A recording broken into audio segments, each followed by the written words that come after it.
I'm Dan from oneHR, and on this session, we're going to be looking at how we can prepare ourselves for the end of the leave year when it comes to managing an influx in leave requests from employees who are looking to use up their remaining annual leave entitlements, but also how we can best manage sickness and absence as the winter rolls in, temperatures drop, and the likelihood of cold and flu starts to increase.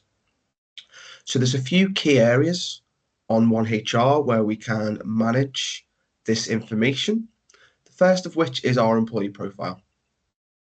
So we're currently looking at employee profile, and here on the right hand side, we can see as an employee, we're able to see what annual leave days we have left to take or how many days we have left to take within the current leave year.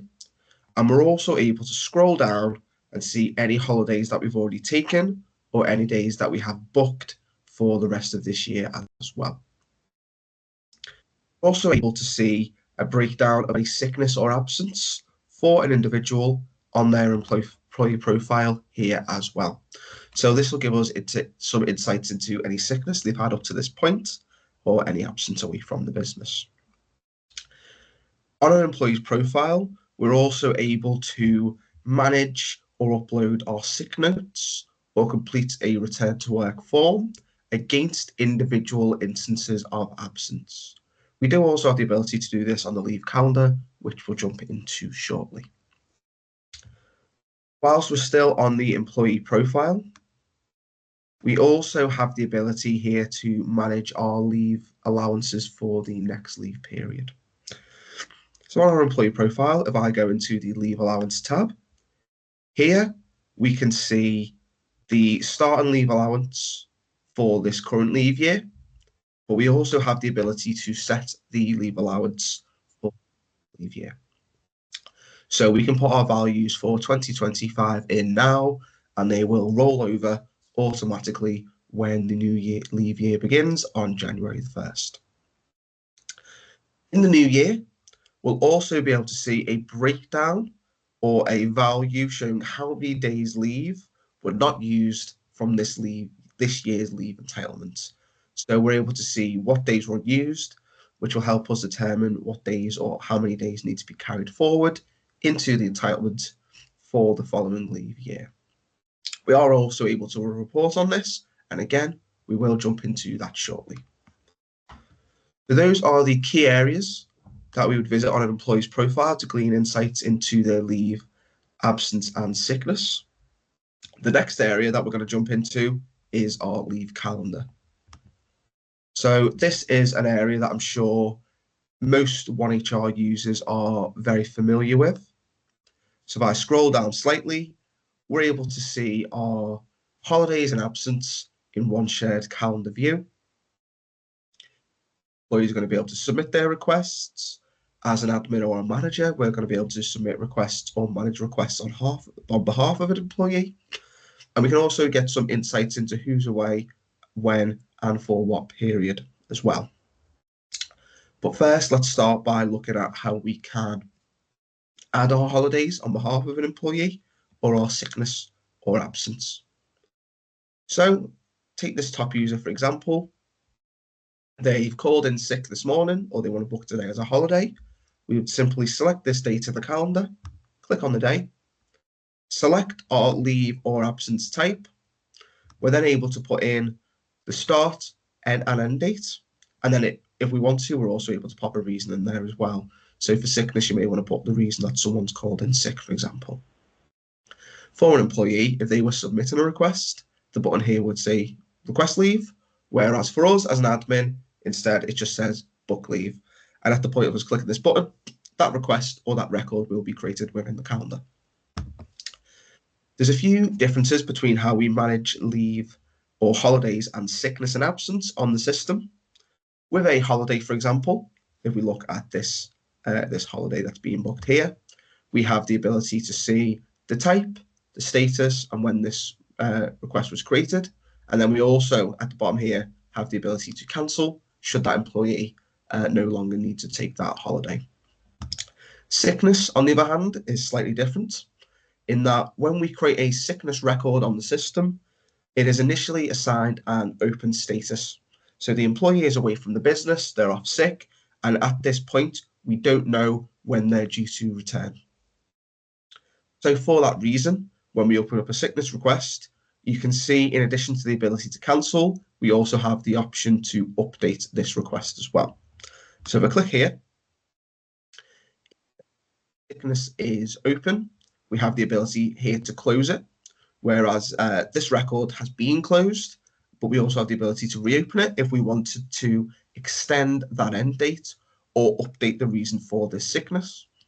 And then similar to what we saw on the employee's profile, we also have the ability to upload our sickness evidence here or complete the return to work form as well. In addition to be able to view our leave and absence in a calendar view, we do also have the ability to view this in a table view. Table allows us to set a custom date range that we want to see our holidays for. So that initially will bring through a list of all leave, absence, and holidays within this period. We then have the ability to sort by department, by leave or absence type, and then also by status. So if you wanted a list of all leave requests that are still pending approval, for example, you'd be able to do so from this leave table here. So you can sort by team, but you do also have the ability to search for an individual in this list view as well. So in addition to on the employee's profile, if you're in the leave section and you want a list of all holidays for this one user or sickness for an individual user, whatever it may be, you have the option to create or customize the view within this leave table here. So the next area where we can get some insight and information on our leave or absence is in the reports area. So there are two key reporting areas on oneHR. The first is the standard reporting area, which provides us with three default reports: a leave report, a turnover report, and an absence report. These three reports share the same core functionality in that they will allow you to select who you want to see in this report, so what departments, what individuals, and for what period. So our absence report here, for example, is going to give us a top-level breakdown of any absence within the business. So this will show us the number of absence instances. That could be in both days or hours. And then also the Bradford factor score. With this report, you do have the ability to export it to Excel. So if you want to share it within the team, with your finance team, or if you want to further manipulate or sort the data, you will have the ability to do so. In addition to our default reports, we then have our custom data reports as well. So there are two key options for getting some insights into our leave and absence using the custom data reports. First is our leave and absence report.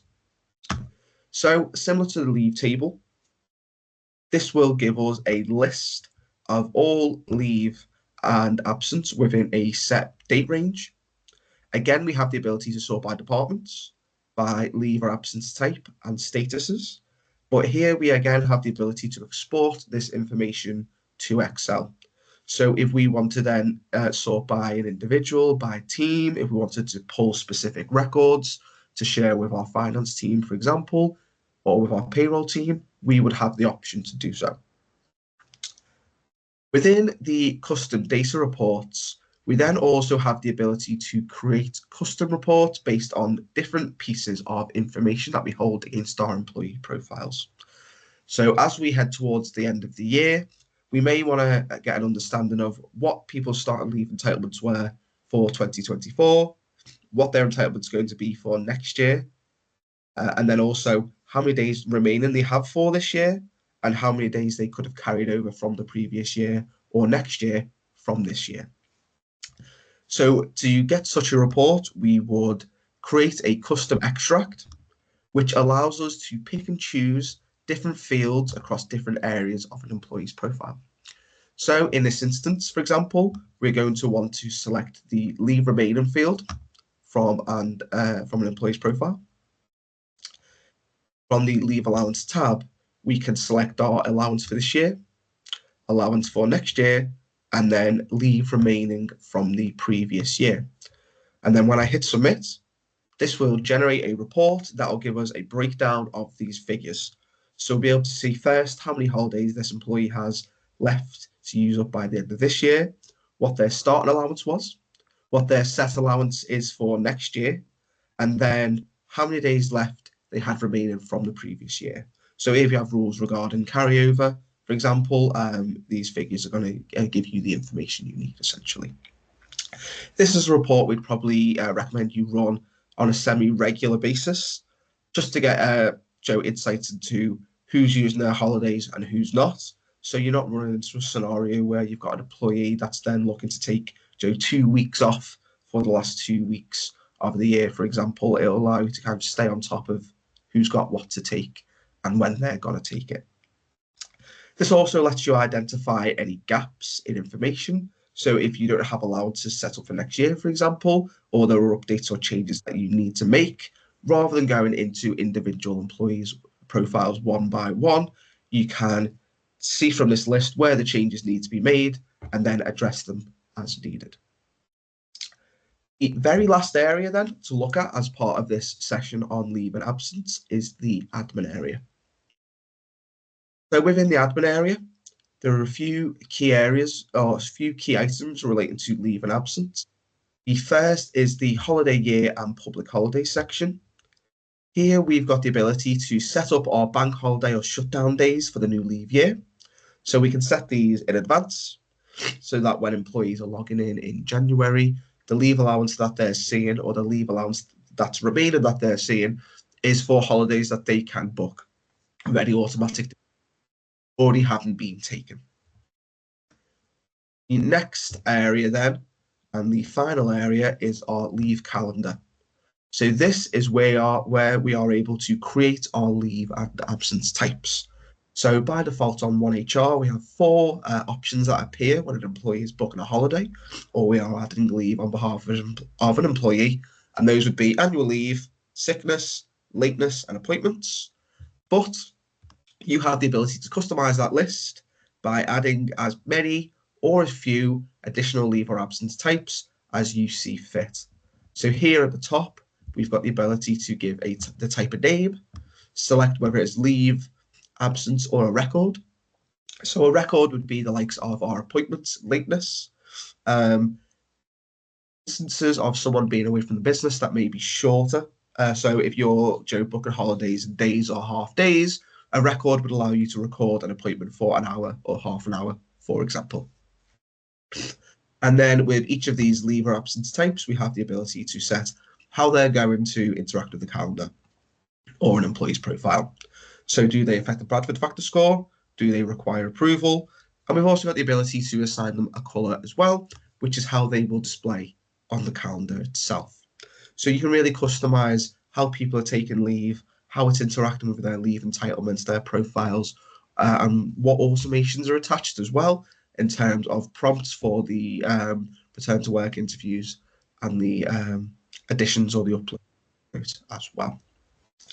So those are the key areas that we want to be looking at when we are managing employees' leave and absence on the system, particularly as we head into the end of one year and the start of a next or of another.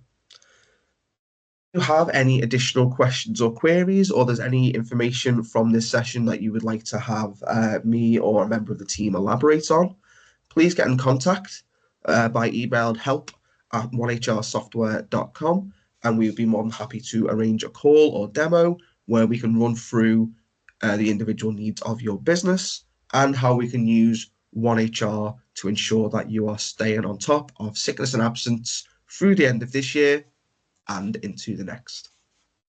Thank you.